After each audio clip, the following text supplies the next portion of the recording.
I looked at a program that I wanted to make sure that would, I felt that would touch our kids' life, and it is called Young Gentlemen. And this program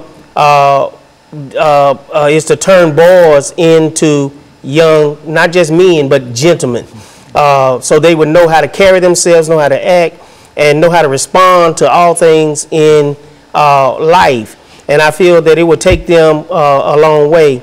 I talked with Coach Coure, who is the president of the United Methodist Men at John Wesley United Methodist Church.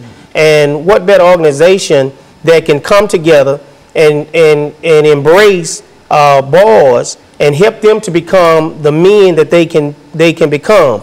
So the United Methodist Men is just excited about helping the boys in our community, and we want everyone to know it's not just about John Wesley.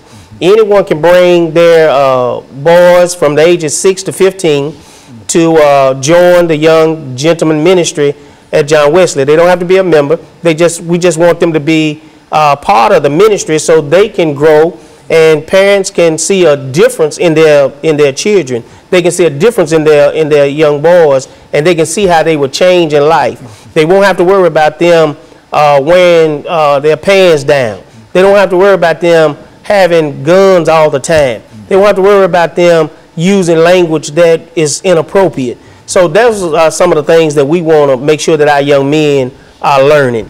And Coach Coure and the other United Methodist Men have embraced it and are doing an excellent job. And at our last meeting, our first meeting, which was last month, we had 9 men to show up, and I just thought that was great. Mm-hmm. Very good. Brother Coure. Okay, when Pastor Hayes came to our Methodist men's meeting and presented this proposal to us, that just got me to thinking about, back several years ago during the summer, I used to work for the Mayor's Youth Patrol and Urban League.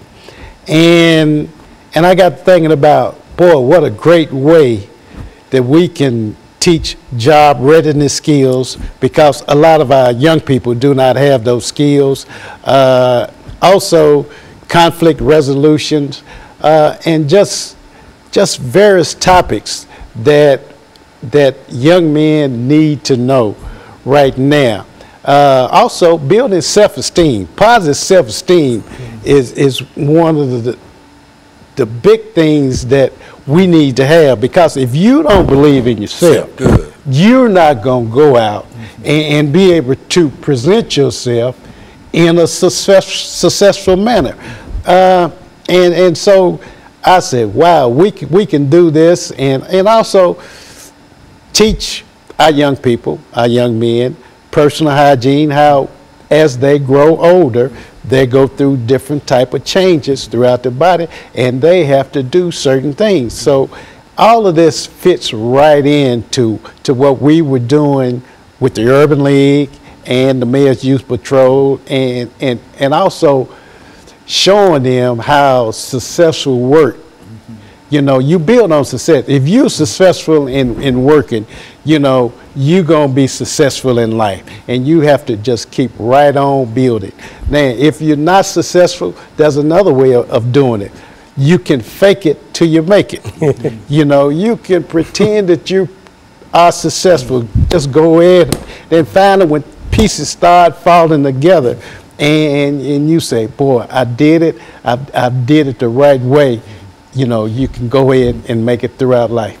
Each time that we talk about this as a topic, I like to raise the question in terms of educational, not only educational, but job opportunities for many of our young people, which is to say that we have a large unemployed area of young people. And do you think that it would be cost effective in a real sense for the government, either city government, national government, or whatever, to provide some kind of jobs for some of these young people? I think that would always be great, because it teaches them as youth how to start working, and it builds a character in them that when they go out, they know that, hey, I'm becoming a man. I can work. I got to earn my way.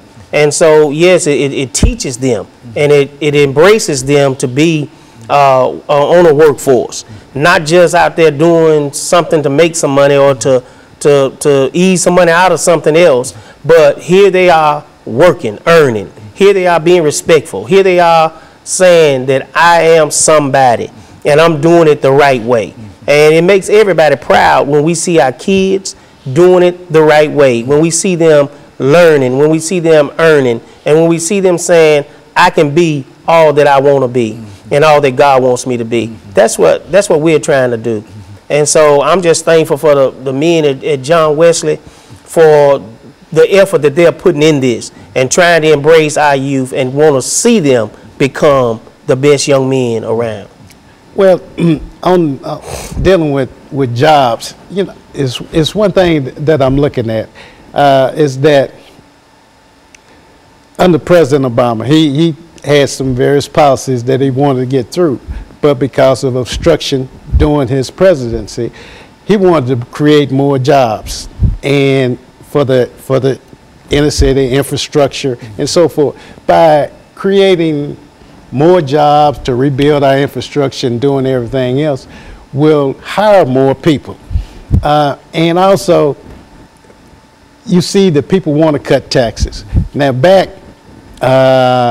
in the 60s and 70s, we had a program called the CETA program, where various youth, if they had to fit a certain category, had summer jobs. And we got those young people from the various schools, but they don't do it anymore. And I think that's one thing that you're leading up to, is that we don't have the jobs in the black community. That's why the unemployment is very high in our community.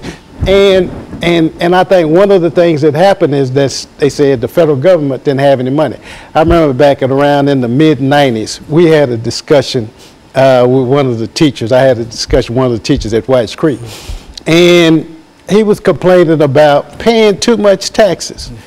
And you know, taxes, some of the taxes that we use would go toward providing jobs for our young people.